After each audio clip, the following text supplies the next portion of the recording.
பரிசுத்த ஆவியினுடைய ஆறுதல் வந்த போது நடந்து சபை பெருகிச்சு.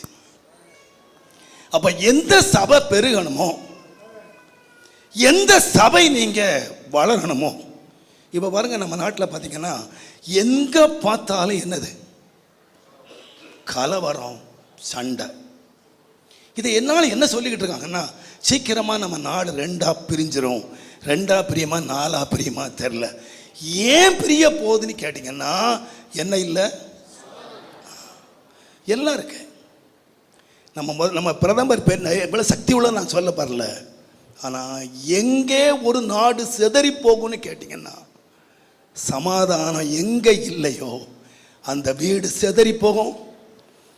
எங்கே ஆலயத்திலே சமாதானம் இல்லையோ அந்த திருச்சபை சிதறி போகும். எந்த நாட்டுக்குள்ளே சமாதானம் இல்லையோ அந்த நாடு சிதறி போகும். சாலமோனுடைய காலத்திலே தேவன் எல்லா இடத்திலையும் இளைப்பாறுதலை கட்டளையிட்டார். ஜனங்கள் எங்க இருந்தாங்க தெரியுமா?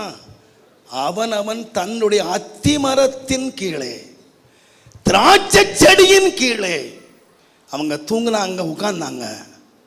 எங்கெங்க படுத்திருந்தீங்க? தேவனுடைய நாமத்துக்கு மகிமை உண்டாவதாக. நீங்க கோயிலில் உட்கார்ந்துருக்கீங்க, நல்ல வீட்டை பூட்டிட்டு இழுத்து பார்த்தா வந்திருப்பீங்க. எத்தனை பேர் நினைக்கிறத பூட்டு ஒழுங்கா பூட்டனா இல்லையா தெரியல. நம்ம பூட்டு வந்த பூட்டை எவரா திறந்துருவானா இல்லையா?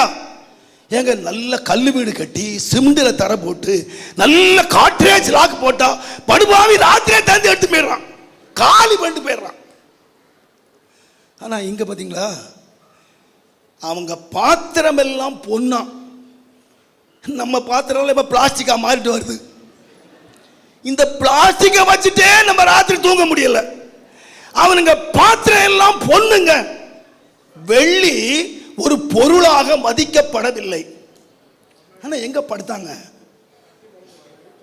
பூட்டு இல்லைங்க, சுவர் இல்லை, எதுவுமே இல்லை.